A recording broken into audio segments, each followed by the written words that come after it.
खोपोलीत लाडक्या गणरायाला भावपूर्ण वातावरणात निरोप. ढोल ताशांच्या गजरात बाप्पाची काढली मिरवणूक. डॉक्टर सुनील पाटील यांनी केला जल्लोष. खोपोलीत सर्वांच्या लाडक्या सुखकर्ता विघ्नहर्ता बाप्पाच्या स्वागतासाठी 15 दिवसांपूर्वी संपूर्ण शहरात लगबग सुरू होती. घराघरात चैतन्य घेऊन आलेल्या या बाप्पाची आराधना करताना 10 दिवस कधी संपले कळलेच नाही. खोपोली शहरात साजऱ्या झालेल्या या आनंदोत्सवाची सांगता शनिवार दिनांक 6 सप्टेंबर रोजी गणपती गेले गावाला चैन पडेना आम्हाला, अशा घोषणा देत शहरातील मानाचे गणपती व विविध मंडळाचे गणपती बाप्पाला निरोप देण्यात आला. गणरायाच्या विसर्जन मिरवणुकीत बाप्पाला निरोप देण्यासाठी पावसाच्या सरींनी सुद्धा हजेरी लावली होती.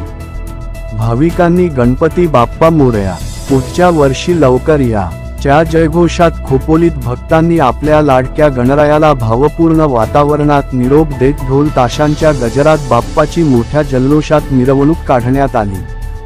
खोपोली बाजारपेठेतून काढण्यात आलेल्या मिरवणुकीतील भक्तांना सामाजिक कार्यकर्ते संजय तन्ना यांच्या मार्फत वडेपाव वाटप करण्यात आले. तसेच निघालेल्या मिरवणुकांचे स्वागत खोपोली नगरपालिकेने केले असून प्रत्येक गणेश मंडळाचे स्वागत करण्यात आले.